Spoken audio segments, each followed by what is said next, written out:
ଦାସ ଉବୁଟୁ ଆମ୍ଭମାନଙ୍କ ସୃଷ୍ଟିକର୍ତ୍ତା ସଦାପ୍ରଭୁଙ୍କ ଛାମୁରେ ଆଣ୍ଠୁ ପାତୁ।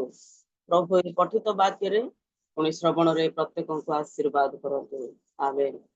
ପଦେ ମୁଁ ପ୍ରାର୍ଥନା କରିବି, ତାପରେ ଆମେ ଆରାଧନା ନିକଟକୁ ଯିବା।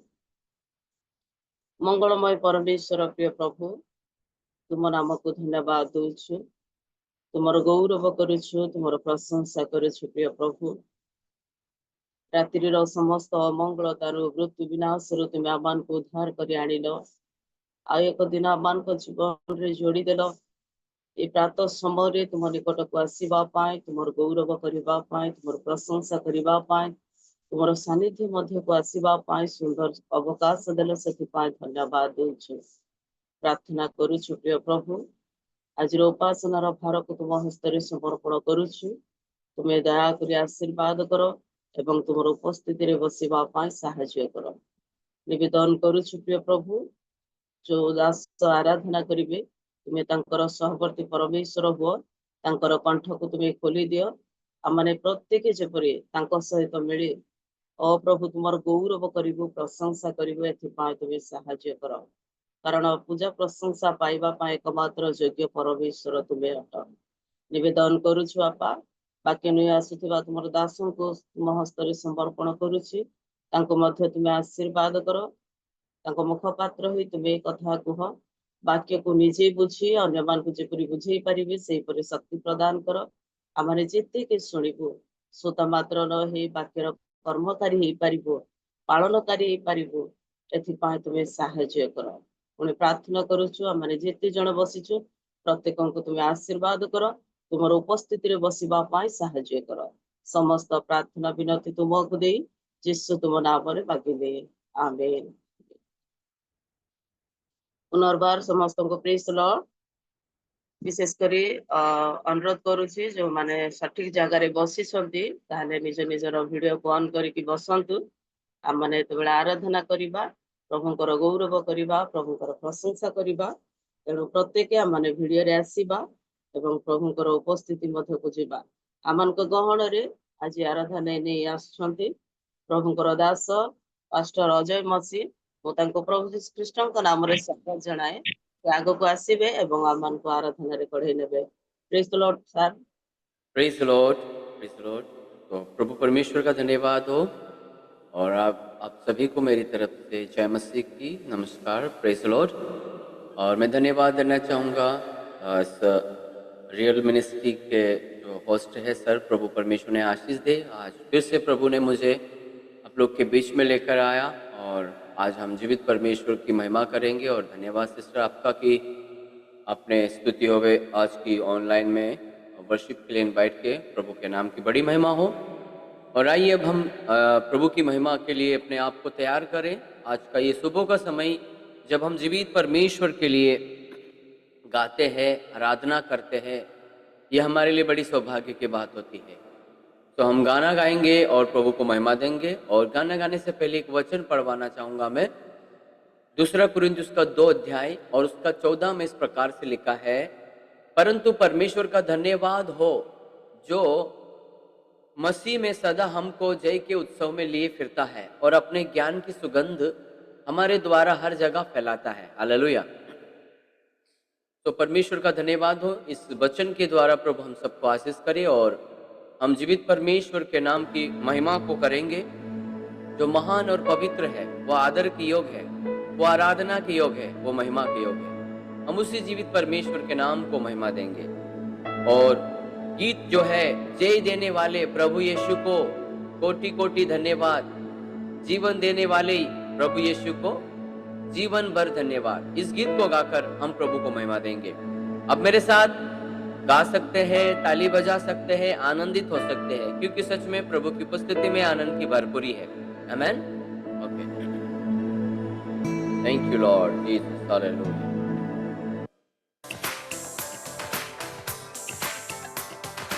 जय देने वाले प्रभु यीशु को कोटि कोटि धन्यवाद, जीवन देने वाले प्रभु यीशु को जीवन भर धन्यवाद। ताली बजाते हुए जय देने वाले प्रभु यीशु को कोटि कोटि धन्यवाद।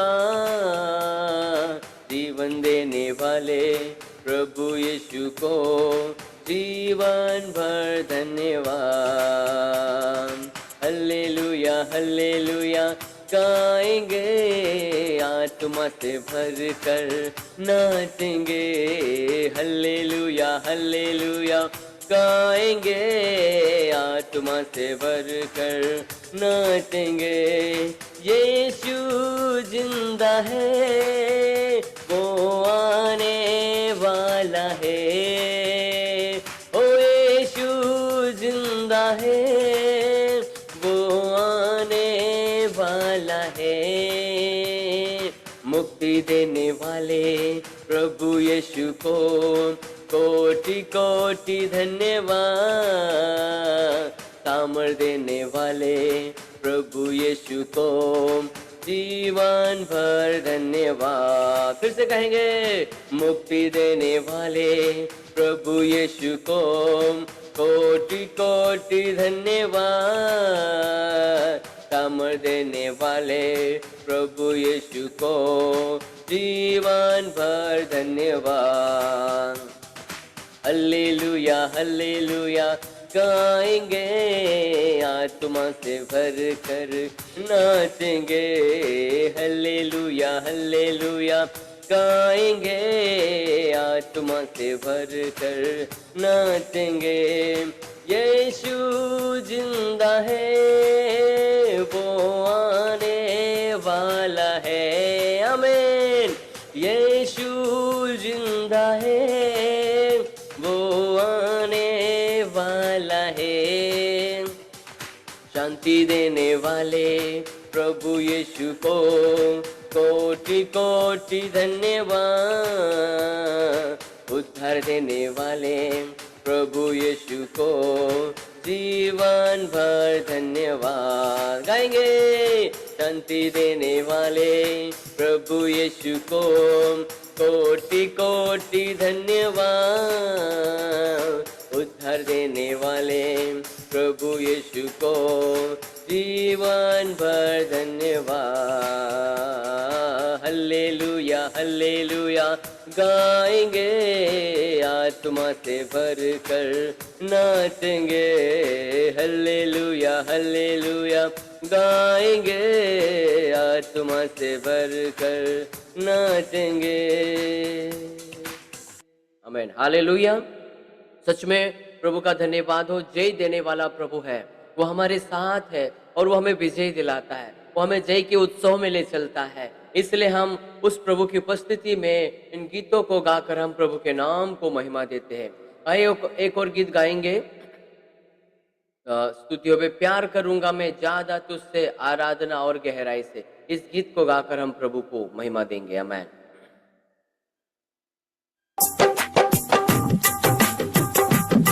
सब लोग मिलकर ताली बजाकर प्रभु को महिमा देंगे। आमीन। प्यार करूंगा मैं ज्यादा तुझसे, आराधना और गहराई से। कहेंगे, प्यार करूंगा मैं ज्यादा तुझसे, आराधना और गहराई से। तुझे पूरे मन से आराधना, पूरे बल से प्रेम भी करो। आराधना आराधना आराधना आराधना, स्तुति आराधना आराधना आराधना आराधना। एब्नेज़रो एब्नेज़रो, अब तक तू सहारा मेरा। आमीन। एब्नेज़रो एब्नेज़रो, अब तक तू सहारा मेरा। अब तक तू सहारा मेरा। आमीन। अब तक तू सहारा मेरा।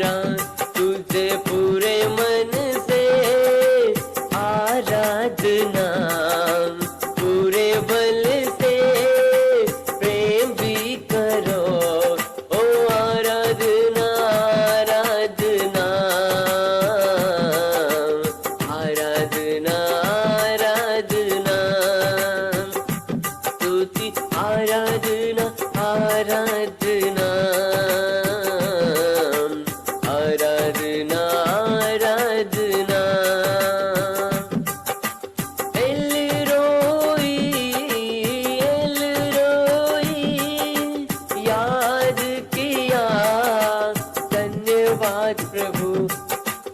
एलरोई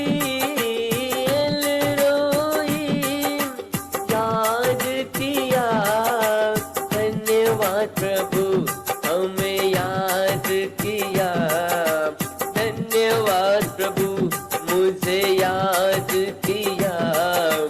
धन्यवाद प्रभु तुझे पूरे मन से आराधना, पूरे बल से प्रेम भी करो।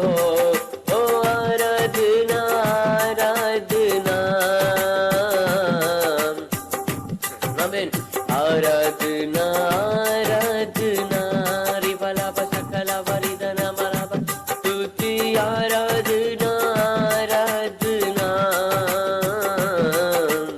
आराधना आराधना। यहोवा राफा, यहोवा राफा, चंगा किया। धन्यवाद प्रभु गाएंगे। यहोवा राफा, यहोवा राफा, चंगा किया। धन्यवाद प्रभु हमें चंगा किया। धन्यवाद प्रभु मुझे चंगा किया। धन्यवाद प्रभु तुझे पूरे मन से आराधना, पूरे बल से प्रेम भी करो। ओ आराधना आराधना, आराधना आराधना, हालेलुया। स्तुति आराधना आराधना, आराधना आराधना। उस जीवित परमेश्वर से हम प्रेम करें। प्रेम करने का मतलब उसकी आज्ञाओं को मानना, उसकी आराधना स्तुति करें, उसकी उपस्थिति में निरंतर बढ़ते जाए। और जैसा वो चाहता है ऐसे हमें अपने जीवन को बनाकर हालेलुया प्रभु की उपस्थिति में हालेलुया वो हम आराधना करते हैं, प्रशंसा करते हैं, क्योंकि वो आराधना के योग है, वो महिमा के योग है। हालेलुया। स्तुति आराधना आराधना, आराधना आराधना, रिबला बशकला परिदला रदला रद, ओरी बना मशकला परिधना मशदला रिबका बशकला। वो पवित्र आत्मा परमेश्वर हम सबको अपने आत्मा से भर दीजिए प्रभु। ओ हालेलुया। ओ पूरे मन से मैं आराधना करता हूँ राजा। ओ हालेलुया। पूरे दिल से मैं आपकी आराधना करता हूँ राजा। ओ हालेलुया। धन्यवाद धन्यवाद पवित्र आत्मा प्रभु। हालेलुया। प्रत्येक को प्रभु समस्तों को आज सुबह के समय में अपनी आत्मा से भर दीजिए, अपने अभिषेक से भर दीजिए, अपने अभिषेक से भर दीजिए। आमेन। स्तुति आराधना आराधना, आराधना आराधना, स्तुति आराधना आराधना, आराधना आराधना। Hallelujah hallelujah. स्तुति आराधना आराधना, आराधना आराधना। सच में आराधना में छुटकारा है, आराधना में चंगाई है। हालेलुया। जब भी हम बाइबल में पढ़ते हैं परमेश्वर के लोग आराधना करते थे और वो हर बातों पर विजय पाते थे। हालेलुया। हर परेशानियों पर विजय पाते थे। जो भी रुकावटें आती थी वो दूर हो जाया करती थी, क्योंकि वो आराधना करते थे। आराधना में छुटकारा है, आराधना में चंगाई है। ओ हालेलुया। आराधना करने से बंधन टूट जाते हैं, आराधना करने से हालेलुया शैतान हार जाता है। वो आराधना करने से हम सामर्थ पाते हैं। Hallelujah hallelujah. हम बाइबल के हर बातों को हम याद करते हैं। जो भी परमेश्वर के दास दाऊद हालेलुया वो भांति भांति बाजों के साथ आराधना करते थे और हालेलुया प्रभु अपनी महिमा को कराया दाऊद के द्वारा। शाऊल के ऊपर से वो दुष्ट आत्माएं वो भाग गई जब वो आराधना कर रहा था तबली बजाकर। हालेलुया। सिलास पौलुस रात के समय में जेल में वो हालेलुया प्रार्थना करते हुए परमेश्वर के गीत गा रहे थे, आराधना कर रहे थे। वो हालेलुया बंदी गृह के नींव हिल गए, वो द्वारे खुल गए, जंजीरें टूट गए। हालेलुया। सच में आराधना में छुटकारा है। ओ रिबला बशबला बरिखदला रिदना बशदला रदा बरिबा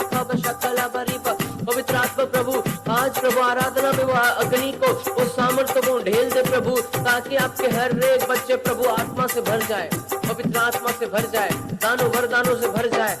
ओ रिबना मशकला परिदना मशदला रदाना मशबलाबा। ओ धन्यवाद धन्यवाद धन्यवाद धन्यवाद धन्यवाद धन्यवाद धन्यवाद धन्यवाद। हर एक को छूले छूले छूले छूले छूले पवित्र आत्मा प्रभु अपनी आत्मा से भर दीजिए। हालेलुया। दिल पे सदा तेरा पहरा रहे, सोचों पे बस तेरा पहरा रहे, दिल पे सदा तेरा पहरा रहे, सोचों पे बस तेरा पहरा रहे। सुन मेरे दिल की दुआ, सुन मेरे दिल की दुआ, रूह पाक मुझको जला, जैसे तेरी मर्जी चला, रूह पाक मुझको जला, जैसे तेरी मर्जी चला। मेरा तन मन ये चाहे, मुझे तेरी कैद हो जाए, हमें मेरा तन मन ये चाहे, मुझे तेरी कैद हो जाए। मुझसे दूर न जा, मुझसे दूर न जा, रूह पाक मुझको चला, जैसे तेरी मर्जी चला। हालेलुया। ओ रूह पाक मुझको चला, जैसे तेरी मर्जी चला, ओ रूह पाक मुझको चला, जैसे तेरी मर्जी चला, ओ रूह पाक मुझको चला, जैसे तेरी मर्जी चला, ओ जैसे तेरी मर्जी चला। रिबला बशकला बरिदना मशदला रदला रबा खबशकला। सच में वो रूह पाक पवित्र आत्मा की मर्जी के अनुसार हम जब चलेंगे, हालेलुया, प्रभु की इच्छा पूरी होगी और हम आत्मा से भरते जाएंगे और पवित्र आत्मा हालेलुया हमें दानों वरदानों से और नए प्रकाशनों से भरेगी। तो इसलिए पवित्र आत्मा से भर जाना है, पवित्र आत्मा से भर जाना है। रिबला बशबला बरिखदा नरबला बशदला रदमना मशकला। पवित्र आत्मा प्रभु हर एक को अपनी आत्मा से भर दीजिए। सब लोग अपने मुंह से अंगीकार करें और प्रभु की तारीफ करें। इस भोर के समय में वो प्रभु की तारीफ करे, स्तुति करे, प्रशंसा करे। हालेलुया। ओ रूह पाक मुझको चला, जैसे तेरी मर्जी है वैसे चला हमें। हालेलुया। धन्यवाद धन्यवाद धन्यवाद धन्यवाद धन्यवाद। ओ हालेलुया हालेलुया। ओ जीसस धन्यवाद धन्यवाद धन्यवाद धन्यवाद धन्यवाद। धन्यवाद होवे ओ हालेलुया हालेलुया। मेरे प्रभु के लोगों, पवित्र आत्मा, सत्य की आत्मा, वो हमारे लिए इसलिए भेजे गए ताकि हम उसकी अगुवाई में चले और आत्मा से भरे रहे हर समय, और परमेश्वर की प्रेजेंस हमारे जीवन में हम प्रतिदिन उतारते रहे। हालेलुया। जब हम आराधना करते तो प्रभु हमारे बीच में उपस्थित होते हैं। जब हम प्रभु के नाम को ऊंचा करते हैं तो उस परमेश्वर की महिमा होती है। आप थोड़ी देर के लिए स्तुति करें, धन्यवाद करें, आप प्रभु के नाम की महिमा करिए। Yes hallelujah. ओ री बाबा बाबा लाबा शबला बला बला बला बा। Yes amen amen amen amen आमेन। पवित्र आत्मा हर एक को छू ले, पवित्र आत्मा हर एक को छू ले। वो बड़े बड़े काम किए, उसने बड़े बड़े काम किए, वो बहुत भलाई के काम किए। मैं एक छोटा सा कोर्स गाकर मैं आपको परमेश्वर की उपस्थिति को ओ हालेलुया आपके जीवन में ओ हालेलुया उजागर करना चाहता हूं। आप आत्मा में भर जाइए, अपने एक मन को हालेलुया लगाइए और प्रभु की आराधना करें। तेरे जैसा कौन है जो मेरा भला करे। सच में तेरे जैसा कौन है जो मेरा भला करे। मेरा भरोसा सिर्फ तुझ पर प्रभु, मेरा भरोसा सिर्फ तुझ पर प्रभु। मेरे जीवन का स्वामी आधार बना तू प्रभु जी। तू नहीं तो मेरा जीवन व्यर्थ हो जाएगा। मेरे जीवन का स्वामी आधार बना तू प्रभु जी। तू नहीं तो मेरा जीवन व्यर्थ हो जाएगा। एलशादाई आराधना, एलोहिम आराधना, एदोइना आराधना, यीशुआ आराधना। Yes hallelujah. ओ एलशादाई आराधना, एलोहिम आराधना, एदोइना आराधना, यीशुआ आराधना। कहेंगे आराधना तेरी आराधना। अपने हाथों को उठाकर यीशु मेरे तेरी आराधना में। ओ आराधना तेरी आराधना, यीशु मेरे तेरी आराधना। हाँ मेरे महान परमेश्वर पिता, आपकी आराधना हो, आपकी स्तुति हो, आपकी प्रशंसा हो मेरे महान परमेश्वर पिता। जितने लोगों ने प्रभु आपके नाम की महिमा की है प्रभु, अपने मुंह से अंगीकार करते हुए प्रभु उन्होंने आराधना की, गीत गाए प्रभु, उन सबको छू लीजिए, अपने अभिषेक से भर दीजिए, अपने सामर्थ्य से भर दीजिए प्रभु। ओ इन दिनों में प्रभु अपने अभिषेक से भर दीजिए, अपने आत्मा से भर दीजिए, भर दीजिए, भर दीजिए। यस पवित्र आत्मा हालेलुया हर एक के ऊपर मंडलाए, मंडलाए, मंडलाए, मंडलाए, मंडलाए। रिखी दीनी माशा बाला बाला। धन्यवाद हो मेरे महान परमेश्वर पिता। प्रभु मैं आपका धन्यवाद करता हूँ, तो महान और पवित्र है, तो सच्चा परमेश्वर है मेरे राजा। आज की आराधना करने में प्रभु अपने हम पर अनुग्रह किया और हम सबको प्रभु इस लायक बनाए कि प्रभु हम आपके नाम को हम अपने मुंह से अंगीकार कर पाए। प्रभु आपका धन्यवाद करते सारी बातों के लिए प्रभु। आगे के प्रभु सेवकाएं वचन की रहेगी प्रभु, आपके प्रभु निरंतरण में आपके अगुवाई में होने के लिए हम प्रार्थना करते प्रभु। और प्रभु रियल मिनिस्ट्री को प्रभु इतनी बड़ा प्रभु देश विदेश में प्रभु हालेलुया इसका नाम हो प्रभु परमेश्वर पिता हालेलुया। और यहाँ पर जोड़कर प्रभु अपने नाम की महिमा कर सके पिता, आशीष कर अनुग्रह कर, यीशु के नाम से मांगता हूँ, amen amen amen. Praise the Lord sister, praise the Lord. प्रभु के नाम की महिमा हो। लॉर्ड धन्यवाद आज्ञा। अति सुंदर सुंदर गीत गाई प्रभुଙ୍କର उपस्थिति मध्य को नहीं छंती, तेणु प्रभु को माने धन्यवाद दउछु, आपन को मध्य धन्यवाद दउछु। आमानकर अनुरोध को रक्षा करी आसी आमानको आराधना रे कढे नेले, प्रभुଙ୍କର उपस्थिति मध्य को नेले, तेणु विशेष विशेष आपन को मध्य धन्यवाद दउछु। आसु एतबेला माने प्रार्थना करिबा आमानको गहन रे विनोद पाल आज्ञा छंती। प्रेज द लॉर्ड आज्ञा। विनोद पाल आज्ञा, praise the Lord.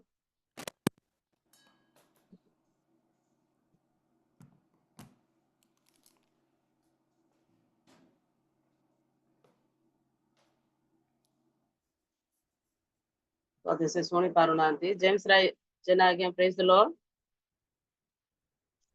Praise the Lord. Praise the Lord आज्ञा। आपण आराधना करिबा दासंक सकाशे वाक्य नहीं आसुथिबा दासंक सकाशे आमाने जेते के बसिछु, आमाने प्रत्येक जेपरि प्रस्तुतर सहित बसिबो एवं वाक्य सुनिबो आ सेति पाए आपण प्रार्थना रे करिबो। उपस्थित प्रत्येक को मोर भक्तिपूर्ण नमस्कार। प्रार्थना करिबा।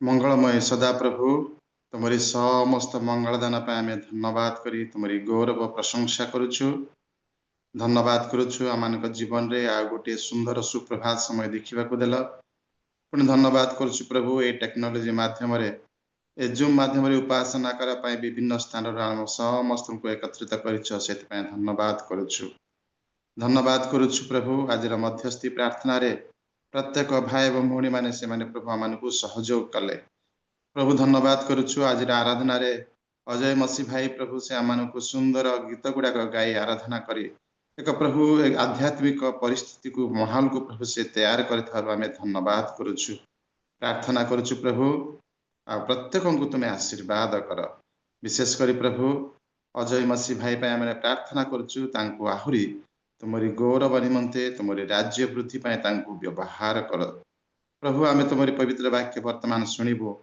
प्रभु तुमरी मनोनीत दास सिंह आज्ञा को तुम हस्त समर्पण करुछु पवित्र आत्मा द्वारा आवर तांको मुख दी तुम्हें प्रकाश मान मान समस्त को तुम्हें कथा कह प्रभु से वाक्य जेपर शुणु एवं आप प्रभु निजे निजे कार्यकारी करने को पारिबो पवित्र आत्मा शक्ति प्रदान कर प्रभु लीडिंग करुवा भाई पद्मासिनी को तुम हाथ समर्पण करुछु प्रभु से भौणी को तुम्हें आशीर्वाद कर एवं समस्त कार्य सुरुखुर परिचालन करने तुम्हें व्यवहार कर धन्यवाद करुछु आम समस्त प्रार्थना तुम्हें शुणिल गौरव महिमा प्रशंसा समस्त तुमको दे ये प्रार्थना प्रिय जीशु नाम मागुछु पिता आमेन।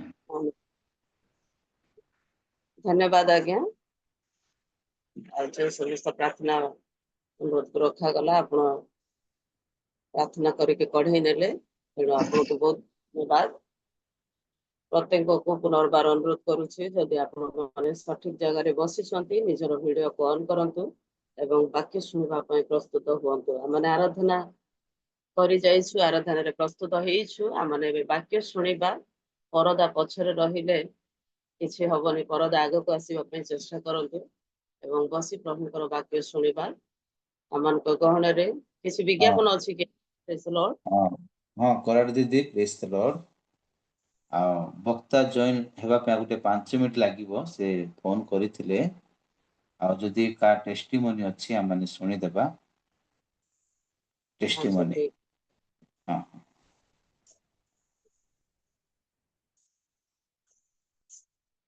कहार जदि साक्ष्य अछि आपण माने कहि परिबे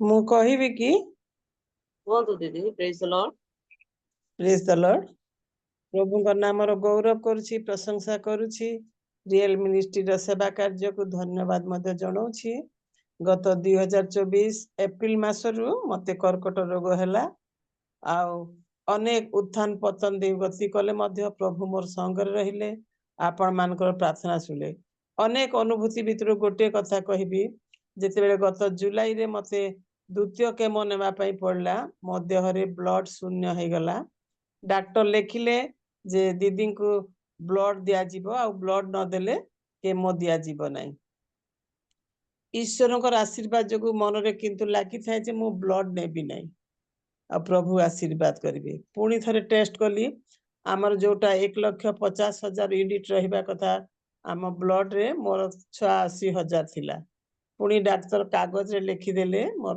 प्रेस्क्रिप्शन रे जे जाए से ब्लड नेबे नहीं केमो पाई रेकमेंड करा हबने आ मु आसिली मोर विश्वासी भाई भौणी मान को कहली एंती कथा आ से माने कहले ठीक अछि मैडम आमे आपन पई ब्लड अरेंज करिवु मु कहले ब्लड अरेंज करंतु नहीं आज राति को आपण माने प्रार्थना करतु काली पुणी मु ब्लड टेस्ट करिवि आ जदी काली फेल हेबी ताहेले आपण माने ब्लड मते देबा पई अरेंज करिवि आ प्रभुंकर नामर कोटि कोटि धन्यवाद से राति रे अल्प टिके खाइली आरो सकाळु अल्प टिके खाइली आ जते बेले ब्लड टेस्ट कली संजरे मोर ब्लड बाहरला रिपोर्ट 1,60,000 मोर आवश्यकता रु अधिक 10,000 प्रभु मते देले आवार दिन जते डाक्टर को देखेली डाक्टर कहले मु कहू नथिली आपन को टेस्ट करिया पई किंतु प्रिय गण डाक्टर निजे कहले जे जे ब्लड न बनी केमो दिया हबनी आ मोर प्रभु मु सेठी से डाक्टर का आगे मन मन प्रतिज्ञा करथि प्रभु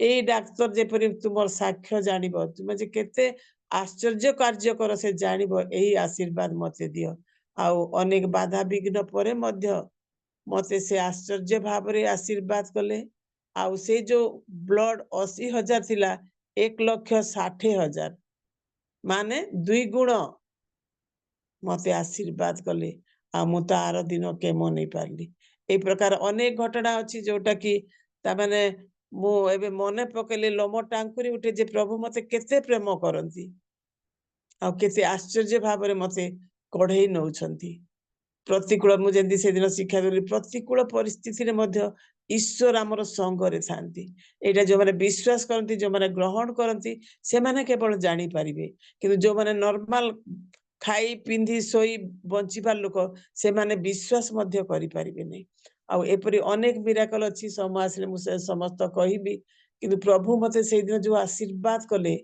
आ मु केमो नै पारली वर्तमान मध्य मोर बोन मेरो प्रोब्लेम अछि मोर केमो निया चली आसंता 14 तारिख माने शुक्रवार दिन पुणी गोटे मु केमो नेबी एही प्रकार भाबरे किंतु अनेक समय मु देखे प्रभु एते शक्ति दियंती मु अनेक स्थान प्रभु को कथा कहि पारे अनेक स्थान को जाई प्रार्थना करि पारुछि केवल मु एईटा भाबे जे मोर उपस्थिति से माने जानंतु जे एई व्यक्ति को जदि प्रभु मिराकल भाबरे सहाय्य कले आशीर्वाद कले आमको मध्य करिवे तेनु करी प्रभु को ठरे आमे दाबी करिबा कथा कारण से प्रथमे हमको प्रेम करी आम मानकु किनी छंती आमे तांकर संतान आउ मोर जते विश्वास थिला आहुरी दिन को दिन एते वृद्धि पाउची मु क्रूसर पाखकु आहुरी एते जाई पारुची प्रतिकूल परिस्थिति मध्य मते कष्ट दउनी दुख लागे किंतु मु प्रभु रे बढ़ुतिबारु मु आहुरी गर्व और गौरव अनुभव करे प्रभु आपण मानकु समस्त को आशीर्वाद करदु मो पे प्रार्थना करुथिबे आसंता 14 तारिख मोर केमो नेबार अछि पुणी 16 तारिख झारसुगुड़ा रे गोटे मीटिंग अछि जोटी कि मो स्वामी आ मते से माने डाकी छंती आमे यात्रा करिवु केमो नेला परे मते बहुत कष्ट हुए किंतु मु विश्वास करे एथरक केमो कष्ट न देखि प्रभु आम द्वारा से झारसुगुड़ा रो रिवाइवल मीटिंग रे व्यवहार करंतु बोली प्रार्थना करुछि आ आपण मानकु मते अनुरोध करछि मो पाई तथा मोर परिवार पाई प्रार्थना करिवे जो सब प्रतिकूल परिस्थिति देखि आमे गति करूछु दिन आसीबे से सब जेपरि उभै जीव आमे संपूर्ण भाबरे प्रभुंकर आहुरी सेवा कार्य करि परिबो प्रभु आम समस्त को आशीर्वाद करंतु धन्यवाद आमेन हाँ मु प्रभु को धन्यवाद दउछि आ गत काली रो साक्ष्य आ आमाने प्रमोद परीक्षा आज्ञांकर झियारींकर बाहागर को जाइथिलु गजपति अनेक प्रभुंकर दासदासी माने आसीथिले आमे माने मध्य जाइथिलु एक सुंदर मिलन हैला आमाने गत दिन मानकरे प्रार्थना करुथिलु विवाहर सफलता निमंते प्रभुंकर दया अनुग्रह हेतु गत काली सुंदर भावरे आनंदर सहित शांतिर सहित आशीर्वादर सहित गत काली विवाह समापन होइथिला आ जेते बेले आ अमिका दीदी एवं आमे आसिलु बालीगुड़ा आ मो बस टिकट मोर हेई नथिला आ प्रार्थना करिकी घर बाहर प्रभु बस टिकट हेइनी किंतु तुमे दया कले टिकट मिल जाई पारे मु बाहरिली प्रार्थना करिकी बाहरला पर जेते काउंटर को पचारलु कौन सी टिकट नाही गोटे भी टिकट खाली नहीं तापरे से बारंबार कंडक्टर कहउछंती टिकट खाली नहीं जे टिकट बुकिंग करंती से भी कहउछंती टिकट नाही छिड़ाई की जीवाको पड़िबो नले तळे बसिबाको पड़िबो आ अंबिका दीदींकर भाई सार पळेबा घर को पळेबा सकाळ उठिकी जिबे हेले मधे प्रार्थना मने मने प्रार्थना चलीछि प्रभु कार्य करिवे मु कहली भाई आपण जानतु मु बस रे चढ़ीबी प्रभु सहाय्य करिवे आ बस रे मु चढ़ीली सेपट मने मने प्रार्थना चलीछि अंबिका दीदी मध्य से प्रार्थना घरे करूचंती बस स्टैंड रु बस बाहरिला 10 मिनिट परे जेतेबे बस बाहरिला इमिति लोक पाद पकेया पई भी स्थान नथिला कंडक्टर निजे मो पाखक आसिले 10 मिनिट परे आज्ञा आपण से सीट रे जाई बसंत मु आश्चर्य गली प्रभु महान परमेश्वर एते लोक मानकर भितरे आ प्रभु मते आसिले आ से आज्ञा को कहले से आसिले मते सीट देले एठी बसंत आ मु रायगड़ा सुंदर भावरे बसिकी राति 1:50 रे पहुंची पारली मु प्रभु को धन्यवाद दउची सुंदर साक्ष्य पाई जे प्रभु असंभव को संभव करि पारंती धन्यवाद थैंक यू आ वक्ता आसी गले आ पदमासिनी कराड़ दीदी आगो को बढ़ांत ଦୁଇଟି ସାକ୍ଷ୍ୟ ମାନେ ଶୁଣିଲୁ ଆମଙ୍କର ନନ୍ଦ ଦିଦି କି ପ୍ରକାର ଭାବରେ ଗତ ଦିନ ମାନଙ୍କରେ ସେ ଅସୁସ୍ଥ ଥିଲେ ଆଉ ସେ ପ୍ରଭୁ ତାଙ୍କୁ ସୁସ୍ଥତା ଦେଇଛନ୍ତି ସେ ବିଷୟରେ ଆମେ ସାକ୍ଷୀ ଶୁଣିଲୁ ଏବଂ କାଲିର ବିବାହ କାର୍ଯ୍ୟକ୍ରମ ପାଇଁ ମାନେ ପ୍ରାର୍ଥନା କରିଥିଲୁ ପ୍ରଭୁ ତାହା ସକ୍ସେସଫୁଲ ହେବା ପାଇଁ ଦେଇଛନ୍ତି ତେଣୁ ପ୍ରଭୁଙ୍କୁ ଆମେ ଧନ୍ୟବାଦ ଦେବା ଦୁଇଟି ସାକ୍ଷ୍ୟ ପାଇଁ ମାନେ ଧନ୍ୟବାଦର ପ୍ରାର୍ଥନା କରିବା କିନ୍ତୁ ତାକୁ ମୁଁ ଏବେ କରିବା ପାଇଁ ଚାହୁଁନି ଶେଷରେ ଆମେ ପ୍ରାର୍ଥନାରେ ସ୍ମରଣରେ ଆଣିବା ଆମେ ବାକ୍ୟ ଶୁଣିବା ପ୍ରତ୍ୟେକ ପ୍ରସ୍ତୁତ ହେବା ଆଉ ଟାଇମ ବି ଅଧିକ ହେଲାଣି ଏତେବେଳେ ମୁଁ ପ୍ରଭୁଙ୍କର ଦାସଙ୍କୁ ସ୍ୱାଗତ ଜଣାଉଛି ଆଉ ସେ ଆଗକୁ ଆସିବେ ଆମମାନଙ୍କୁ ବାକ୍ୟରେ କଢେଇ ନେବେ ଆଜିର ବକ୍ତା ମହାଶୟଙ୍କୁ ଆମେ ଡାକିବା ପାଷ୍ଟର ମିଥୁନ ଆଜ୍ଞାଙ୍କୁ ମୁଁ ପ୍ରଭୁ ଯୀଶୁ ଖ୍ରୀଷ୍ଟଙ୍କ ନାମରେ ସ୍ୱାଗତ ଜଣାଏ ଆଉ ସେ ଆଗକୁ ଆସି ଆମମାନଙ୍କୁ ବାକ୍ୟରେ କଢେଇ ନେବେ ପ୍ରେଜ ଦ ଲର୍ଡ ଆଜ୍ଞା ଆସୁ ଆମେ ସମସ୍ତେ କରତାଳ ଦେଇ ତାଙ୍କୁ ସ୍ୱାଗତ ଜଣାଇବା ପ୍ରେଜ ଦ ଲର୍ଡ ପ୍ରାଇସ୍ ଦ ଲର୍ଡ ସମସ୍ତଙ୍କୁ ଆଉ ସମସ୍ତଙ୍କୁ ନମସ୍କାର ଆଉ ଏଇ ସକାଳ ସମୟରେ ସମସ୍ତଙ୍କୁ ଦେଖି ବହୁତ ଖୁସି ଲାଗିଲା କିନ୍ତୁ ମୁଁ ଟିକେ କଣ କୁହନ୍ତି ଅଳସୁଆ ପାଲଟି ଯାଇଛି ଆଜି ଆଉ କାଲି ଟିକେ ବହୁତ ଭିଡ଼ କାମ ଥିଲା ମୋ ପାଇଁ ଟିକେ ବ୍ୟାଙ୍କରେ କାମ ଥିଲା ତାପରେ ଦ୍ୱିତୀୟରେ ଯୁଡେ ଫିଲ୍ଡରେ ଜଣେ ଆମର ଡେଥ୍ ହେଇଥିଲେ ତାଙ୍କର ଟିକେ କାମ ଥିଲା ତ ଫିଲ୍ଡ ବି ଥିଲା ତ ଆସୁ ଆସୁ ରାତି ହେଇଗଲା ଲେଟ୍ ହେଇଗଲା ତ ସେଥିପାଇଁ ଆଜି ଉଠିବାରେ ବି ବିଳମ୍ବ ହେଇଗଲା ମୁଁ ଆଲାରାମ ଦେଲି ଆଲାରାମ ବି ବାଜିଛି କିନ୍ତୁ ତଥାପି ମୁଁ ଉଠି ପାରୁନାହିଁ ମାନେ ଏତେ ଟିକେ ଟାୟାର୍ଡ ହେଇଯାଇଥିଲି ରାତିରେ ତ ସେଥିପାଇଁ କ୍ଷମା ଚାହୁଁଛି ଆଉ ଅଲରେଡି ଟାଇମ୍ 5:43 କେଟା ଯାଏ ସାର୍ ଟାଇମ୍ ନେଇପାରିବି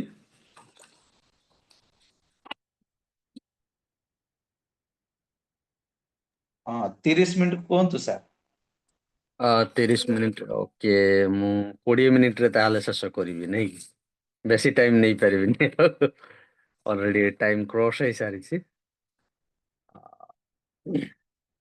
ଓକେ ଆମେ ଡାଇରେକ୍ଟ ପ୍ରଭୁଙ୍କ ଶିକ୍ଷା ଆଡକୁ ଯିବା ଆଜିର ଶିକ୍ଷା ଆଡକୁ ତ ସେଥିପାଇଁ ଗୋଟେ ଅଧ୍ୟାୟ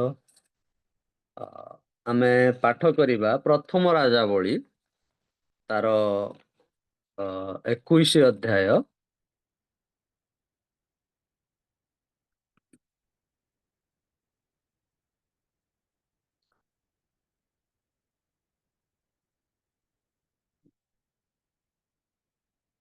ଏକୋଇଶ ଅଧ୍ୟାୟ 1 ରୁ 3 ପଦ ପର୍ଯ୍ୟନ୍ତ ଟିକେ ପାଠ କରିବା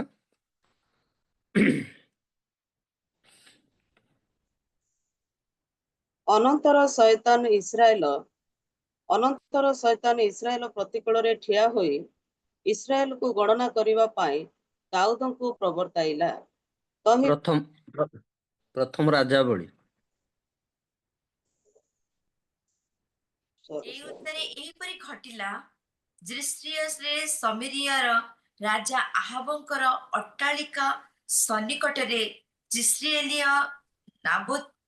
ନାବୁତର ଖଣ୍ଡେ ଦ୍ରାକ୍ଷା କ୍ଷେତ୍ର ଥିଲା ଏଣୁ ଆହାବ ନାବୁକୁ କହିଲେ ମତେ ତୁମ ଦ୍ରାକ୍ଷା କ୍ଷେତ୍ର ଦିଅ ମୁଁ ତାହା ଶାକ କ୍ଷେତ୍ର କରିବି କାରଣ ତାହା ମୋ ଗୃହ ନିକଟରେ ଅଛି ଆଉ ମୁଁ ତହିଁ ବଦଳେ ତୁମକୁ ତହିଁରୁ ଉତ୍ତମ ଏକ ଦ୍ରାକ୍ଷା କ୍ଷେତ୍ର ଦେବି ଅବା ତୁମକୁ ଭଲ ଦିଶିଲେ ମୁଁ ରୂପା ମୁଦ୍ରାରେ ତହିଁର ମୂଲ୍ୟ ତୁମକୁ ଦେବି ଏଥିରେ ନାବୋତ ଆହାବଙ୍କୁ କହିଲା ମୁଁ ଯେ ଆପଣା ପୈତୃକ ଅଧିକାର ଆପଣଙ୍କୁ ଦେବି ଏହା ସଦାପ୍ରଭୁ ନ କରନ୍ତୁ ବୁଝିପାରେ ଶକ୍ତି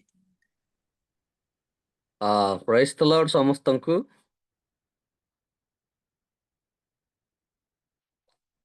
ପ୍ରାଇଜ୍ ଦ ଲର୍ଡ ସମସ୍ତଙ୍କୁ ଆଉ ଆପଣ ଏଇ କାହାଣୀ କିମ୍ବା ଏଇ ଘଟଣାଟି କେବେ ପାଠ କରିଛନ୍ତି କି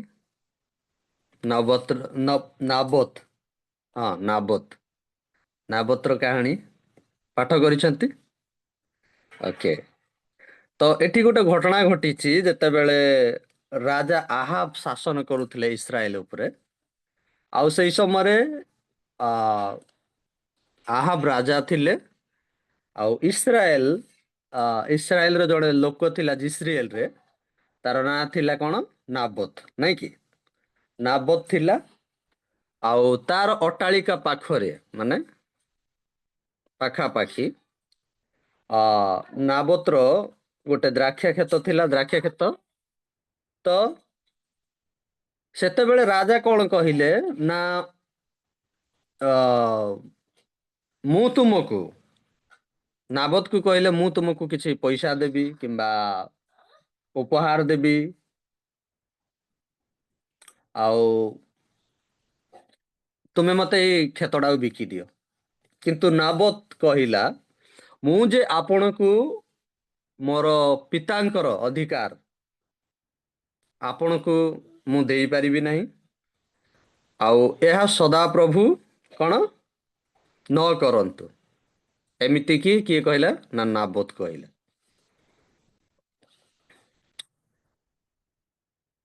ଆମେ କିଛି ଘଟଣା ଜାଣିବା ଯେ ପ୍ରକୃତରେ ଯେତେବେଳେ ରାଜା ରାଜାଙ୍କ ଅଟ୍ଟାଳିକା ପାଖରେ ଗୋଟେ ବିଷୟ ଅଛି, ଗୋଟେ ମାନେ ବହୁତ ବଡ କ୍ଷେତ ଅଛି, ଆଉ ରାଜା ସେଟା ଚାହୁଁଛନ୍ତି ଯେ ମୁଁ କିଣେ, ଆଉ ସେଟା ମୋ ଅଧିକାରକୁ ଆଣେ।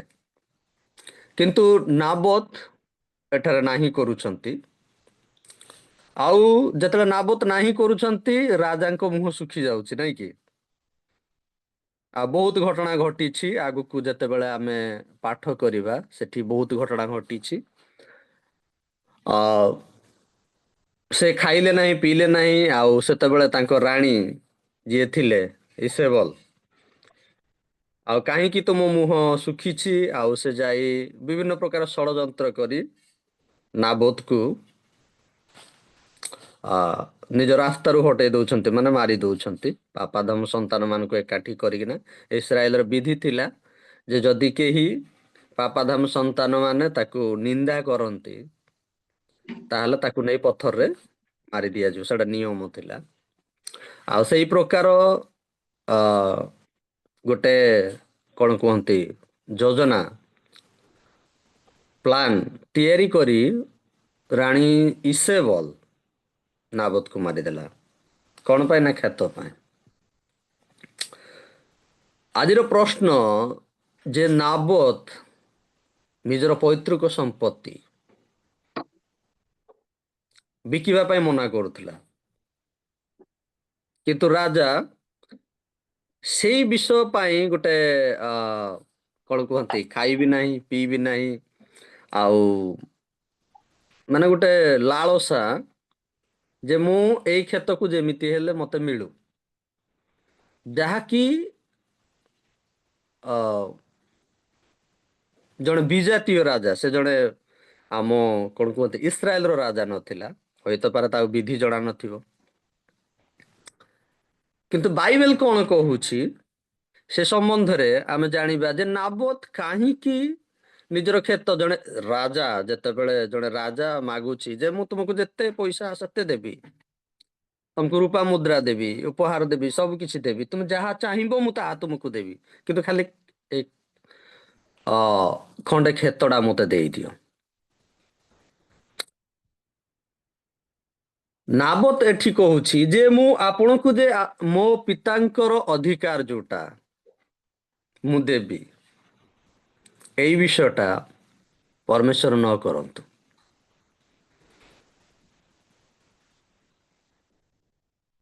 ଆମେ କିଛି ବିଷୟ ପାଠ କରିବା ଯେ ନାବୋଥ କାହିଁକି ନିଜ ପିତାର ସମ୍ପତ୍ତି ଉପରେ ଏତେ ତାକୁ ଯାଚିଲା ପରେ ବି,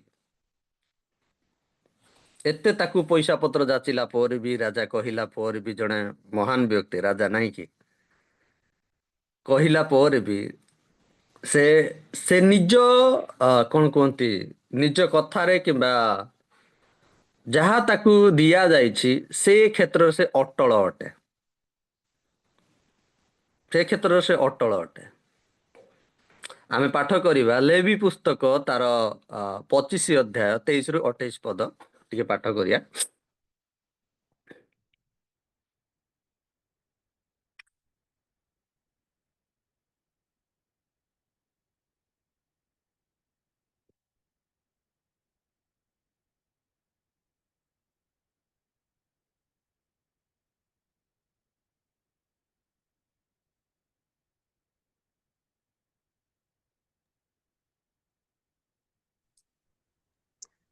ଲେବି ପୁସ୍ତକ 25 ର କେତେ ପଦ? 23 ରୁ 28 ପଦ। ଆଉ ଭୂମି ସଦାକାଳ ଆଉ ତୁମ ଭୂମି ସଦାକାଳ ନିମନ୍ତେ ବିକାଯିବ ନାହିଁ, କାରଣ ଭୂମି ଆମ୍ଭର। ତୁମ୍ଭେ ମାନେ ଆମ୍ଭ ସହିତ ବିଦେଶୀ ଓ ପ୍ରବାସୀ ଅଟ। ଆଉ ତୁମ୍ଭେ ମାନେ ଆପଣା ମାନଙ୍କ ଅଧିକୃତ ଦେଶର ସମସ୍ତ ଭୂମି ମୁକ୍ତ କରିବାକୁ ଦେବ। ଯେବେ ତୁମର ଭ୍ରାତା ଦରିଦ୍ର ହୋଇ ଆପଣା ଅଧିକାରରୁ କିଛି ବିକ୍ରୟ କରେ, ତେବେ ତାହାର ମୁକ୍ତିକର୍ତ୍ତା ନିକଟସ୍ଥ ଜ୍ଞାତି ଆସି ଆପଣା ଭ୍ରାତାର ବିକ୍ରିତ ଭୂମି ମୁକ୍ତ କରି ନେବ। ପୁଣି ଯେବେ ତାହା ମୁକ୍ତ କରିବାକୁ ତାହାର କେହି ନଥାଏ ଓ ସେ ବର୍ଦ୍ଧିଷ୍ଣୁ ହୋଇ ତାହା ମୁକ୍ତ କରିବାକୁ ଯଥେଷ୍ଟ ଧନ ପାଏ, ତେବେ ସେ ତହିଁର ବିକ୍ରୟ ବର୍ଷ ଗଣନା କରୁ ଓ ତଦ ଅନୁସାରେ ଅତିରିକ୍ତ ମୂଲ୍ୟ କ୍ରୟକର୍ତ୍ତାଙ୍କୁ ଫେରାଇ ଦେଉ। ତହିଁରେ ସେ ପୁନର୍ବାର ଆପଣା ଅଧିକାରକୁ ଫେରିଯିବ। ମାତ୍ର ଯେବେ ସେ ତାହା ଫେରାଇ ନେବାକୁ ଅସମର୍ଥ ହୁଏ, ତେବେ ସେ ଯାହା ବିକିଅଛି ତାହା ଜୋବେଲ ପର୍ଯ୍ୟନ୍ତ କ୍ରୟକର୍ତ୍ତାର ହସ୍ତରେ ରହିବ। ପୁଣି ତାହା ଜୋବେଲ ସମୟରେ ମୁକ୍ତ ହେବ ଓ ସେ ପୁନର୍ବାର ଆପଣା ଅଧିକାରକୁ ଫେରିଯିବ। ପ୍ରଭୁ ଏହି ପଠିତ ବାକ୍ୟରେ ବୁଝିବାକୁ ଆଶୀର୍ବାଦ କରନ୍ତୁ। ଆମେନ୍।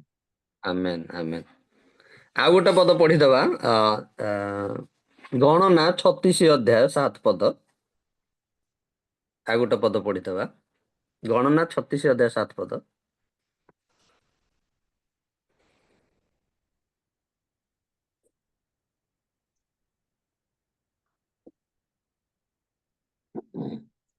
ତାହା କଲେ ଇସ୍ରାଏଲ ସନ୍ତାନଗଣର ଅଧିକାର ଏକ ବଂଶରୁ ଅନ୍ୟ ବଂଶକୁ ଯିବ ନାହିଁ। ଇସ୍ରାଏଲ ସନ୍ତାନଗଣ ପ୍ରତ୍ୟେକେ ଆପଣା ଆପଣା ପୈତୃକ ବଂଶର ଅଧିକାର ମଧ୍ୟରେ ରହିବେ। ଆମେନ୍। ଆମେନ୍ ଆମେନ୍। ଆମେ କଣ ପାଠ କଲେ ଯେ ଭୂମି ସଦାକାଳ ବିକ୍ରି ହେବ ନାହିଁ। ତାପରେ ଏଠି ଆମେ ଗଣନାରେ ପଢୁଛୁ ଯେ ଇସ୍ରାଏଲ ବଂଶ ନିଜ ନିଜର ଅଧିକାର, ପୈତୃକ ଅଧିକାରରେ ରହିବେ। ନିୟମ ଏହା ଈଶ୍ୱରଙ୍କ ଦ୍ଵାରା ଦିଆଯାଇଛି। ଯେତେବେଳେ ସେମାନେ ମିଶରରୁ କିଣାନକୁ ଆସିଲେ ଆଉ ସେଟା ଇସ୍ରାଏଲ ଗଠିତ ହେଲା, ପରମେଶ୍ୱର ପ୍ରଥମରୁ ଡିଭାଇଡ କରିଦେଲେ କିଏ କୋଉଠି ରହିବ, କାର ସମ୍ପତ୍ତି କେମିତି ରହିବ, ଆଉ ପୈତୃକ ଅଧିକାର ତା ମାନେ ହସ୍ତାନ୍ତର ହେଉଥିଲା। କଣ ହେଉଥିଲା? ଯୋଉ ଅଧିକାର ଥିଲା ପରମେଶ୍ୱର ଯେତେବେଳେ ଇସ୍ରାଏଲକୁ ଦେଲେ, ସେଟା ହସ୍ତାନ୍ତର ହେଇ ହେଇ ଚାଲିଛି।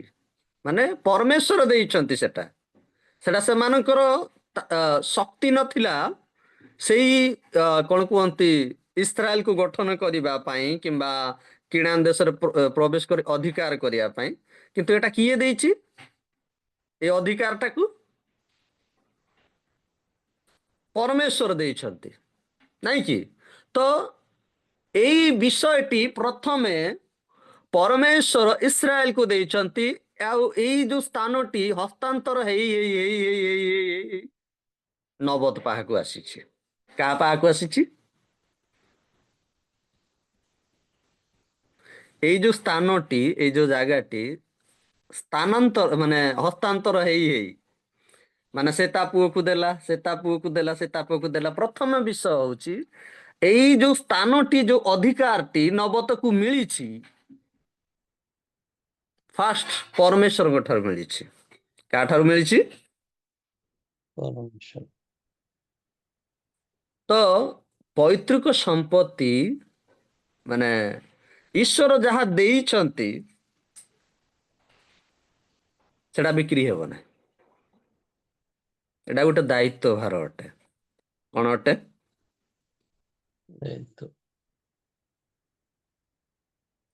ଆଉ ନବତ ନିଜର ପିଢି ନିମନ୍ତେ ତାହା ରଖିବ।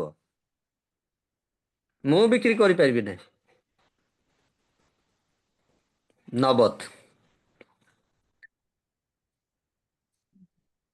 ଈଶ୍ୱର ଆମମାନଙ୍କୁ କିଛି ଉପହାର ଦେଇଛନ୍ତି ଆମମାନଙ୍କ ଜୀବନରେ, ଯାହାକି ଆମକୁ ସମ୍ଭାଳିବାର ଅଛି, ଦାୟିତ୍ୱ ଭାର ନେବାର ଅଛି। ଦାୟିତ୍ୱ ଭାର ନେବାର ଅଛି। ଆଉ ସେଟା ବିକ୍ରି ନିମନ୍ତେ ନୁହେଁ। କେତେ ବିଷୟ ଅଛି, ସମସ୍ତ ବିଷୟ ବିକ୍ରି ନିମନ୍ତେ ନୁହେଁ। କିଣା ବିକା ତ ଚାଲୁଥିଲା ଇସ୍ରାଏଲରେ, କିନ୍ତୁ କିଛି ଏମିତି ବି ବିଷୟ ଥିଲା ଯୋଉଟା କି ବିକ୍ରି ନିମନ୍ତେ ନୁହେଁ। ଆଉ ତା ମଧ୍ୟରୁ ମୋଷ୍ଟ ଇମ୍ପୋର୍ଟାଣ୍ଟ ବିଷୟ ଥିଲା ଯେ ନିଜର କ୍ଷେତ ବିକ୍ରି ହେବନି, ହସ୍ତାନ୍ତର ହେଇପାରିବ। ଆଜି ପରମେଶ୍ୱର ଆମମାନଙ୍କୁ କିଛି ଦାୟିତ୍ୱ ଦେଇଛନ୍ତି। ଆମମାନଙ୍କ ଜୀବନରେ ଆମେ ବାଇବେଲ ଅଧ୍ୟୟନ କରୁଛୁ, ମଣ୍ଡଳୀ ନିର୍ମାଣ କରୁଛୁ, ଆରାଧନା କରୁଛୁ। ଏଇ ବିଷୟ ଗୁଡ଼ିକ ପିଢ଼ି ଠାରୁ ପିଢ଼ି ପଳେଇ ଆସିଛି, ଶିଷ୍ୟମାନଙ୍କ ଠାରୁ। କଣ ନୁହେଁ ଏଗୁଡିକ? ହସ୍ତାନ୍ତର ହେଇ ହେଇ ଆସିଛି, ଆମେ ଶିଖି ଶିଖି ଆସିଛୁ। ଆମ ଗୁରୁମାନଙ୍କ ଠାରୁ, ଆମ ପ୍ରଭୁଙ୍କର ଦାସମାନଙ୍କ ଠାରୁ, କିମ୍ବା ଆମ ପାଳକ ଠାରୁ କେତେ ବିଷୟ ଅଛି, ବିକ୍ରି ନିମନ୍ତେ ନୁହେଁ। କଣ ନିମନ୍ତେ ନୁହେଁ?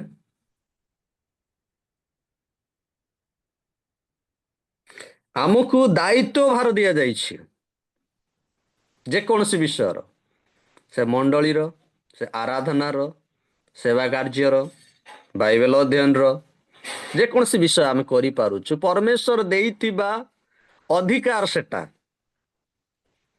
ପରମେଶ୍ୱରଙ୍କ ଠାରୁ ଆସିଛି, ଆମ ଠାରୁ ଉତ୍ପନ୍ନ ହେଇନାହିଁ।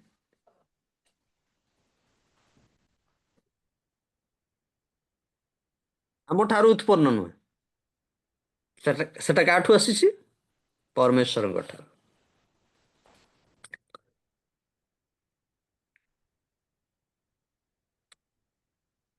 ମୋ ଭଏସ କ୍ଲିୟର ଅଛି କି ଆଜ୍ଞା? କ୍ଲିୟର ଅଛି। ଓକେ। ତ ପ୍ରଥମ ବିଷୟଟି ହେଲା,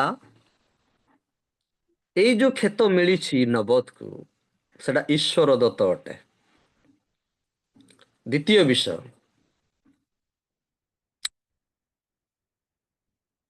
ଆଉ ଏଇ ଯୋଉ କ୍ଷେତଟି ମିଳିଛି, ଏଠି ପିତୃପୁରୁଷ ମାନେ ତାଙ୍କ ବାପା ତାଙ୍କୁ ଦେଇଛନ୍ତି, ଆଉ ଏଠି ବିକ୍ରି ହେଇପାରିବ ନାହିଁ। ଆଉ ଯଦି ସେ ଏହାକୁ ବିକିଦେବ, ତା ସନ୍ତାନକୁ ସେ କଣ ଦେବ?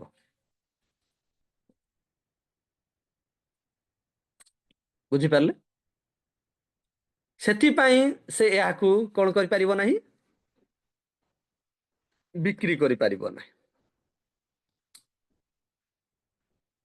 ପ୍ରଥମ ହେଲା ଈଶ୍ୱର ଦେଇଥିବା ଅଧିକାର, ଦ୍ୱିତୀୟରେ ପିତୃପୁରୁଷ ମାନେ ଦେଇଛନ୍ତି, ଆଉ ତାର ଗୋଟେ ଦାୟିତ୍ୱ ଭାର ଅଛି ଯେ ମୁଁ ମୋର ପୁଅକୁ ଦେବି, ମୋର ସନ୍ତାନକୁ ଦେବି। ଶୁଭୁଛି? ଶୁଭୁଛି।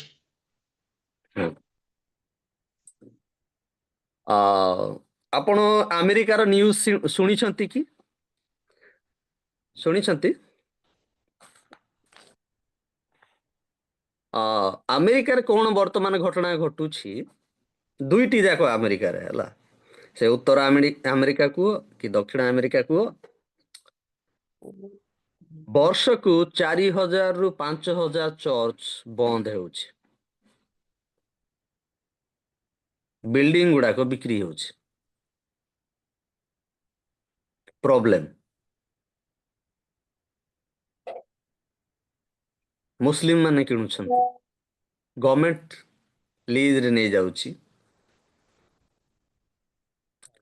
ସେଠି ଆଉ କଣ ହେଉନାହିଁ ନା, ଗୋଟେ ସହଭାଗିତାହୀନ, ଦାୟିତ୍ୱବିହୀନ ଏଇ ପ୍ରକାର ଆମେରିକା ଗୁଡ଼ିକରେ ଚାଲିଛି।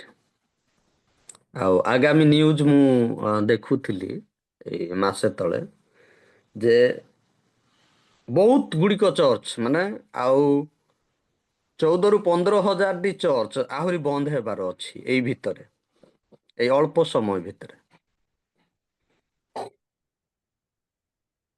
ବିକ୍ରି ଚାଲିଛି, ବିଜନେସ ହେଇଯାଇଛି।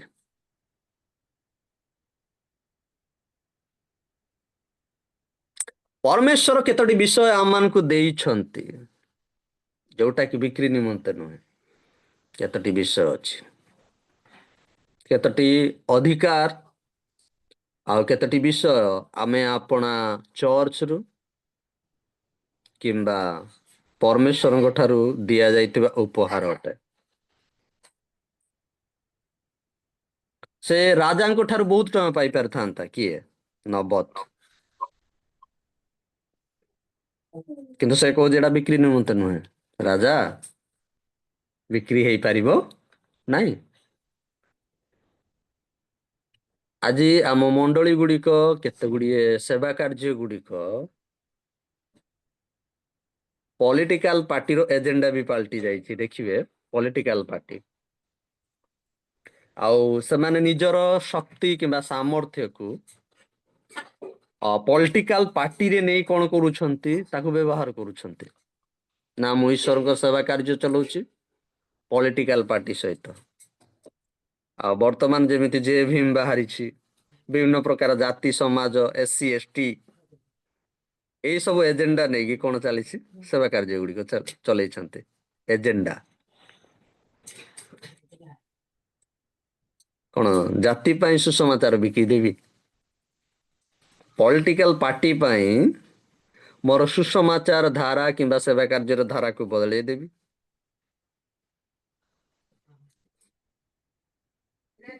ଧାରା ପୈତୃକ ସମ୍ପତ୍ତି କିମ୍ବା ଈଶ୍ୱର ଦେଇଥିବା ଅଧିକାର ତାଙ୍କ ନିୟମ ଅନୁସାରେ, ପଲିଟିକାଲ ପାର୍ଟିର ନିୟମ ଅନୁସାରେ ନୁହେଁ, କୌଣସି ଏଜେଣ୍ଡା ଅନୁସାରେ ନୁହେଁ। ରାଜା ବାରମ୍ବାର କହୁଛି ମତେ ଦେଇଦିଅ, କିନ୍ତୁ ନବତ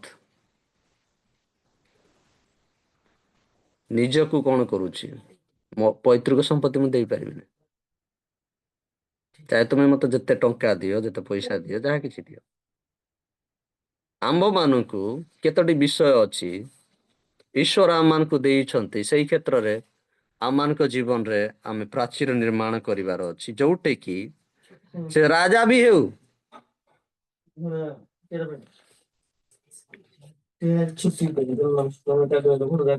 ଆମେ ସେ ରାଜା ବି ହେଉ, ଆମେ କଣ କରିପାରିବା ନାହିଁ, ଯୋଉଟା ପରମେଶ୍ୱର ଦେଇଛନ୍ତି ସେଟାକୁ ଆମେ ପରମେଶ୍ୱର ଯୋଉଟା ଦେଇଛନ୍ତି ସେଟାକୁ ଆମେ ବିକ୍ରି କରିପାରିବୁ ନାହିଁ। ଗୋଟେ ପଦ ପଢିବା, ଜିହିଜିକଲ ତାର 46 ଅଧ୍ୟାୟ 18 ପଦ।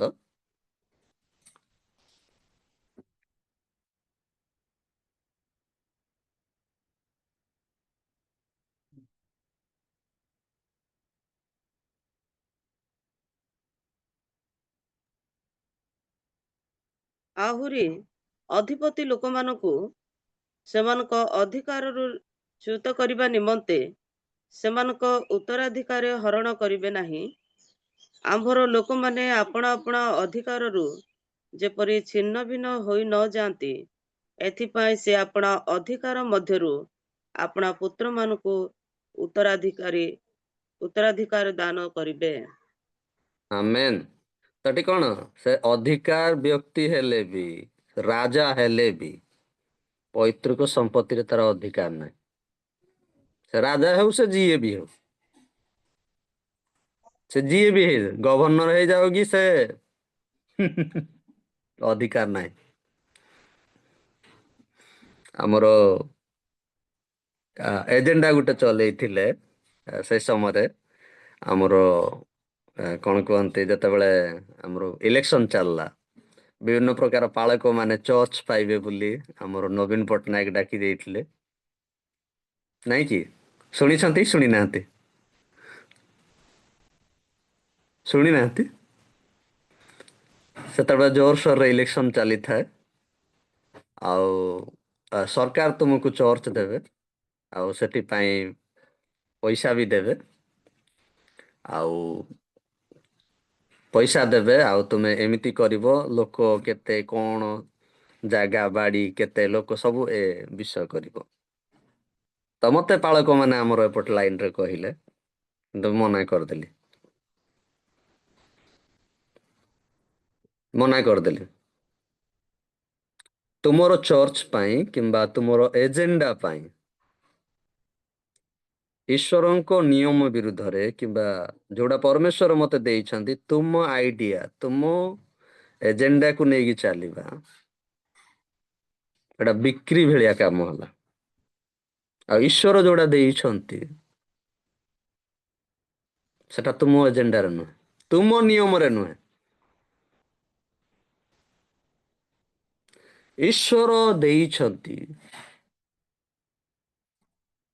पैतृक संपत्ति किंबा अधिकार जोड़ा कि बिक्री हेबो नहीं किंबा निज आइडिया रे किंबा निज योजना निज प्लान रे चले हेबो नहीं केतोटी विषय अछि आज मंडली रे आमे अनेक विषय कौन करूछु बिक्री भेलिया केतोटी विषय हमकू आमे बुझी पारि ना जे परमेश्वर किछिटा अधिकार आम मान को देइछंती जेउतरे कि हमकू सालिस कौन कहते सालिस करी हेबनी सालिस माने नेण देण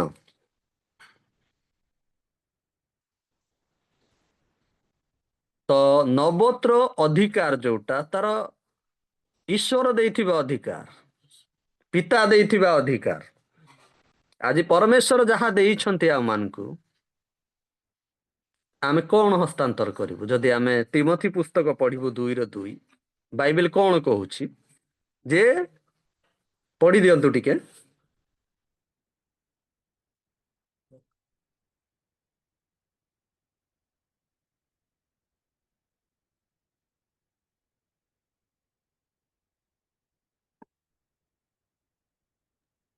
प्रथम तिमोथी ना द्वितीय तिमोथी द्वितीय तिमोथी ଆଉ ଅନେକ ସାକ୍ଷୀଙ୍କ ସାକ୍ଷାତରେ ଯେଉଁ ସବୁ ବାକ୍ୟ ମୋ ଠାରୁ ଶୁଣିଅଛ ଯେଉଁମାନେ ଅନ୍ୟମାନଙ୍କୁ ମଧ୍ୟ ଶିକ୍ଷା ଦେବାକୁ ସମର୍ଥ ଏପରି ବିଶ୍ୱସ୍ତ ଲୋକମାନଙ୍କ ନିକଟରେ ସେହି ସବୁ ଅର୍ପଣ କର। आमेन आज परमेश्वर आमान को जो अधिकार देइछंती आमे की प्रकार हस्तांतर करिबा बिजनेस करी व्यापार करी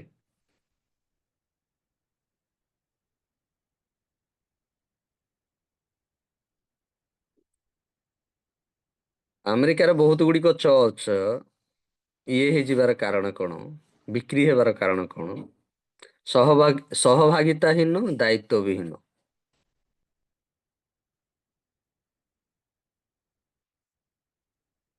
आज आज परमेश्वर आमान को जो अधिकार देइछंती मु ता की प्रकार हस्तांतर करूछि जे कौन से विषय एटी केवल शिक्षा विषय देइछि नहीं कि जहाँ सब शिक्षा पाइछ एपरि विश्वस्त लोक मानकु कौन कर हस्तांतर कर पाउल कहउछंती तिमोथी की आज परमेश्वर मते बाइबल स्टडी देइथिबे आराधना देइथिबे किबा कौन से विषय गोटे अधिकार देइथिबे मु ता की प्रकार हस्तांतर करूछि प्रभुଙ୍କ शिष्य माने हस्तांतर कले सेवा कार्य को जे कौन से विषय जेते बेले पीढ़ी टू पीढ़ी पळे आसीछि सुसमाचार ईश्वरଙ୍କର सेवा कार्य ए सब हस्तांतर हेई चलीछि नहीं कि सत्य ना मिछ कौन हेई चलीछि एटा कार अधिकार किए देइछि आमे चाहे मिनिस्ट्री करू जे कौन से विषय करू केते विषय अछि बिक्री निमंते न परमेश्वर को द्वारा दिया जाइथिबा अधिकार अटे आमे की प्रकार निजर आगला पीढ़ी निजर मंडली निज सेवा कार्य निज झियो निज पुओ निजर आगला लीडर ताको की प्रकार आम हस्तांतर करूछु बिक्री होई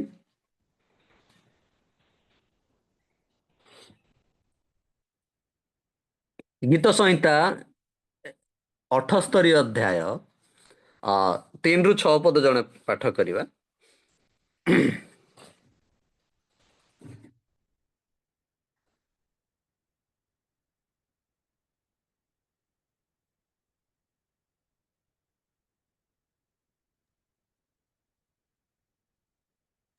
ଆମ୍ଭେମାନେ ତାହା ସବୁ ଶୁଣି ଜାଣିଅଛୁ ଓ ଆମ୍ଭମାନଙ୍କ ପିତୃଗଣ ଆମ୍ଭମାନଙ୍କୁ ଜଣାଇ ଅଛନ୍ତି ଆମ୍ଭେମାନେ ତାହା ସବୁ ସେମାନଙ୍କ ସନ୍ତାନଗଣ ଠାରୁ ଗୁପ୍ତ ରଖିବା ନାହିଁ ଆସନ୍ତା ପୁରୁଷ ନିକଟରେ ସଦାପ୍ରଭୁଙ୍କର ପ୍ରଶଂସା ଓ ତାହାଙ୍କର ପରାକ୍ରମ ଓ ତାହାଙ୍କ କୃତ ଆଶ୍ଚର୍ଯ୍ୟ କର୍ମ ସକଳ ବର୍ଣ୍ଣନା କରିବା କାରଣ ସେ ଯାକୁବ ମଧ୍ୟରେ ଏକ ସାକ୍ଷ୍ୟ ସ୍ଥାପନ କଲେ ଓ ଇସ୍ରାଏଲ ମଧ୍ୟରେ ଏକ ବ୍ୟବସ୍ଥା ନିରୂପଣ କଲେ। ଆପଣା ସନ୍ତାନଗଣକୁ ତାହା ଜଣାଇବା ନିମନ୍ତେ ଆମ୍ଭମାନଙ୍କ ପିତୃଗଣକୁ ଆଜ୍ଞା କଲେ, ଯେପରି ଆସନ୍ତା ଆମେନ୍। ଅର୍ଥାତ୍ ଯେଉଁ ସନ୍ତାନଗଣ ଜାତ ହେବେ ସେମାନେ ଜାଣିବେ ଓ ଉଠି ଆପଣା ଆପଣା ସନ୍ତାନଗଣକୁ ତାହା ଜଣାଇବେ। ଆମେନ୍। କଣ ପିଢ଼ି ଟୁ ପିଢ଼ି ବନ୍ଦ ହେବ ନାହିଁ, ଜଣାଇବା ଛିଡ଼ିବ ନାହିଁ।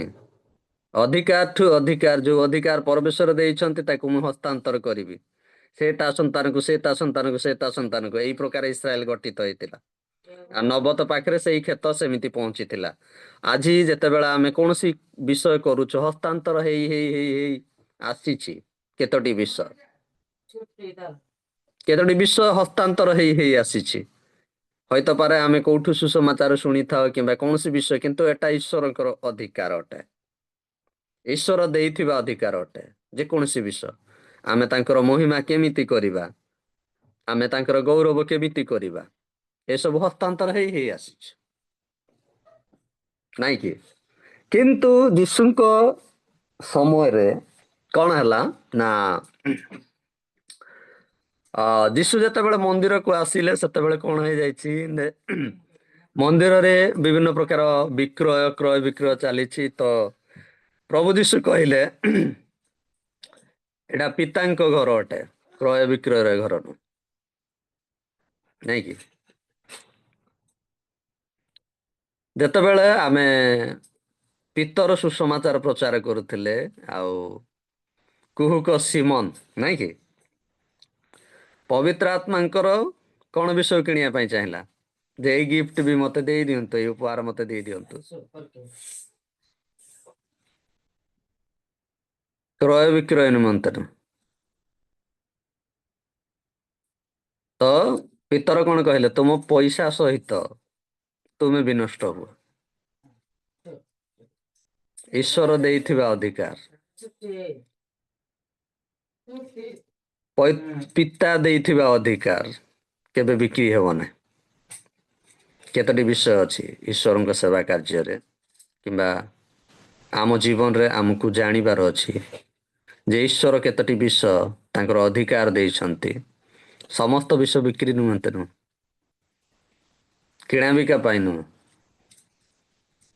ଅଧିକାର ଦେଇଛନ୍ତି ତାଙ୍କର ମହିମା ନିମନ୍ତେ। ତାକୁ ମତେ ଦାୟିତ୍ୱ ନେବାର ଅଛି, ନାଇଁ କି? ଆଜି ଆମେ କି ପ୍ରକାର ତାର ଦାୟିତ୍ୱ ନେଉଛୁ? ନବତ ନିଜର ଜୀବନ ଦେଇଦେଲା ସେ କ୍ଷେତ ପାଇଁ। ରାଜା ଅନୁତାପ କଲା, ରାଜା ରାଣୀ ମରିଗଲେ, ଯେହେତୁ ସେମାନେ ତା ବିରୁଦ୍ଧରେ ଗଲେ, ରାଜା ଅନୁତାପ କଲା ଆହାବ ଯେ ମୁଁ ଭୁଲ କରିଛି। ତ ନବତର ସନ୍ତାନ ଗଣକୁ ସେଇ ଅଧିକାର ପୁଣି ପଳେଇଲା। ତ ଆଜି ଅନେକ ସାଧୁ ମାନେ, ପ୍ରଭୁଙ୍କ ଦାସ ମାନେ ଜୀବନ ଦେଇ ଦେଇଛନ୍ତି ଈଶ୍ୱରଙ୍କର ସେବା କାର୍ଯ୍ୟ ନିମନ୍ତେ। ଧୀରେ ଧୀରେ ହସ୍ତାନ୍ତର ଆମେ ମାନେ ଦାୟିତ୍ୱ ବର୍ତ୍ତମାନ ନଉଛୁ। ହଇତପାରେ କାଲି ଆମ ଉତାରେ ଆହୁରି ଅନେକ ଦାୟିତ୍ୱ ନେବେ। ଆମେ କି ପ୍ରକାର ଦାୟିତ୍ୱବାନ ଅଟୁ, ଯୋଉ ଅଧିକାର ପରମେଶ୍ୱର ଆମମାନଙ୍କୁ ଦେଇଛନ୍ତି, ତାର ଦାୟିତ୍ୱ ଭାର ଆମ ଉପରେ ଅଛି। ଆମେ ଏକ ଦାୟିତ୍ୱବାନ ନବତ ଭଳି କହିପାରିବା ଯେ ଏହା ପରମେଶ୍ୱର ନ କରନ୍ତୁ, ଏହା କୌଣସି ବିକ୍ରି ନିମନ୍ତେ ନୁହେଁ, ପରମେଶ୍ୱର ଦେଇଥିବା ଅଧିକାର ଅଟେ। ଆମକୁ ଜାଣିବାର ଅଛି କେତୋଟି ବିଷୟ ଯେ ପରମେଶ୍ୱର ଆମମାନଙ୍କୁ ଦେଇଛନ୍ତି, ଆଉ ତାହା ବିକ୍ରି ନିମନ୍ତେ ନୁହେଁ, କିମ୍ବା କୌଣସି ପଲିଟିକାଲ ଏଜେଣ୍ଡା ନୁହେଁ, କିମ୍ବା କୌଣସି ବେପାର ନିମନ୍ତେ ନୁହେଁ, ଈଶ୍ୱରଙ୍କର ମହିମା ନିମନ୍ତେ। ପ୍ରଭୁ ଆଶୀର୍ବାଦ କରନ୍ତୁ ଏହି ବାକ୍ୟ ଦ୍ୱାରା। ଆଉ ଯଦି କିଛି କାହାର କିଛି ଏଇ ବିଷୟରେ କହିବାର ଅଛି କିମ୍ବା ପ୍ରଶ୍ନ ଅଛି, ଆପଣ ମାନେ ପଚାରି ପାରନ୍ତି।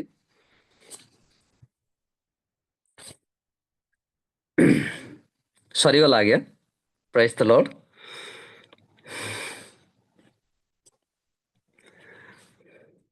ବହୁତ ବହୁତ ଧନ୍ୟବାଦ ଆଜ୍ଞା, ଅତି ସୁନ୍ଦର ବାକ୍ୟ ଆମମାନଙ୍କ ନିକଟକୁ ଆଣିଲେ। ପ୍ରକୃତରେ ପରମେଶ୍ୱର ଯାହା ଆମମାନଙ୍କୁ ଦେଇଛନ୍ତି ତାହାକୁ ବିକ୍ରି କରିବା କଥା ନୁହଁ। ବିଭିନ୍ନ ମାଧ୍ୟମରେ ପ୍ରଭୁ ଆମମାନଙ୍କୁ ଗିଫ୍ଟ ଦିଅନ୍ତି, ताकू आम कि प्रकार भाव सजेकी रखू कि प्रकार भाव सजाड़ू निजर मंडली हो निजर सेवा कार्य हो व्यक्तिगत भाव कहि विभिन्न प्रकार आशीर्वाद प्रभु आम पाखे रखि था ताकू मैंने सठिक भाव उपयोग कर पारुछु कि नहीं ता माने जानिबा आवश्यक।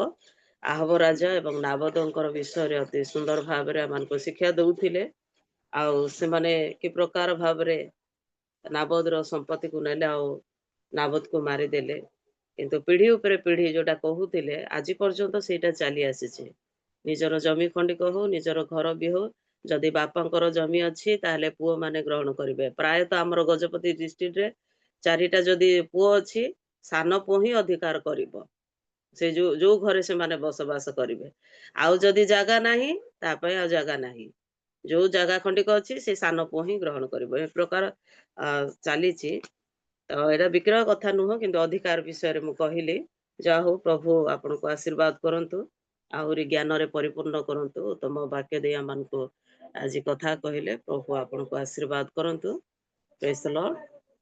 आसु हमने प्रार्थना करिबा आउ